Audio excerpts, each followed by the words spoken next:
Well, this is Jackie, and I'm here with members of the Dillinger Escape Plan. Day one, Chicago's Riot Fest, just getting started. We're sort of running late, haven't touched the gear. We're just getting started and really hoping that the weather holds out for a little bit. They're forecasting some gnarly weather, so fingers crossed for that. But let's focus it on music. Last time we spoke to you as a band, you played out in Ohio last year for Rock on the Range. I believe that was last year, 2 years ago. Your first show. Yeah. Oh, I was nervous as shit. But now how do you feel? Still nervous as shit. Even now with your new album coming out, Dissociation coming out October 14th, what makes this, what are some things that inspired your songwriting for this album? His nervousness. I don't know. I don't know. I mean, it's all. How do songs come together for you guys now? I mean, it's been a while. You're rolling up on your 20th anniversary. So how do you guys get started when it's time to work on a new album? I mean, really, we write like 7 seconds at a time. We just write like a library of parts with no direction of songwriting at first. We just get, little bits and fragments, and we just have folders and folders and folders of all this. And then eventually what we do, we just try to listen to everything and see what works cohesively. And from there, we'll start to, play with these little parts and actually pick up our instruments again and try to work it all out.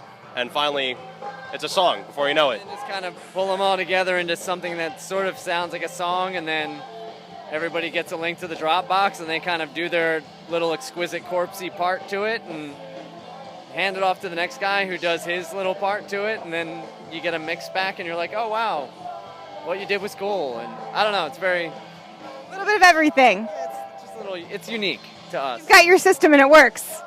So with the almost comical political scene that's going on in this country nowadays, are there things that inspire your song lyrics or things that you want to express that are kind of coming up? The awkwardness of those super deluxe videos is pretty inspiring.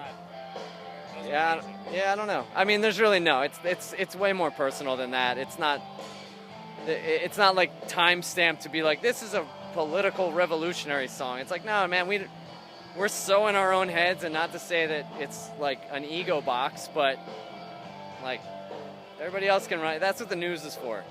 Unfortunately, right?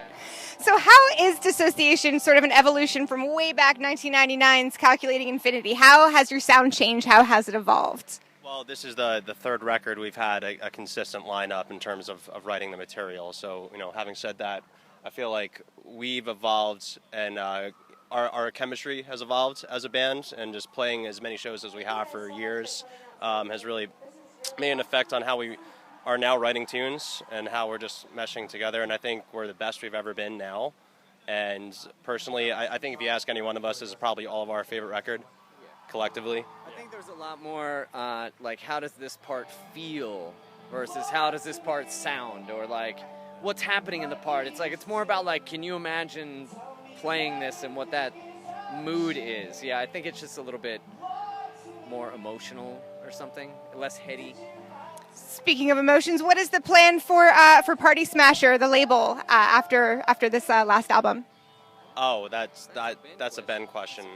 Yeah. We'll have to check back with Ben. I would imagine it's going to be a label, and there'll be a bunch of bands on it, and it'll just keep growing. And while this is the last album, this certainly isn't the last show you're playing. You've got an extensive tour schedule set up, really, They're going to be ready for us to be done by then. So what are you guys planning to do next? Are maybe working on the other side of the microphone, more production? Disney World. Nice. You guys are always known for your live performances. How and why is it still cathartic for you to perform after all these years? I mean, I remember somebody saying something like, after they saw us play, they were like, you guys need anger management. And I was like, that is anger management. So, I don't know, I feel like I'm not any less angry than I was as a kid. If anything, I'm like more residually angry than I ever have been. So, yeah, I don't know. But you've got a good outlet for it. I mean, yeah, exactly. I've got a place to deposit it every once in a while, but... You know, I started out not being an angry kid and then started playing this music, and it's over the years, I'm just like irritated and... It like throws acid on your soul. It's like... Is Is that what hardcore music does? How have you seen the scene itself evolve since you guys got started? It's a lot more whiny. A lot more whiny. Bitches. Ooh, I like that. It's true. I'm not. Everybody's a knee jerk. Everybody wants to be like a social justice worker, and everybody just comes off as being a turd. A bunch of whacktivists. Oh man, it's awesome. What does success? What does success look like for you guys and feel like for you guys in 2016? We're already successful. Playing the Rise stage at Riot Fest. A lunch and a dinner ticket to catering. Just buy him dinner. That's all you need. Well, stay tuned for much more from Dillinger Escape Plan. This is Jackie. Thanks to Inthekeyofchange and Chorus.fm.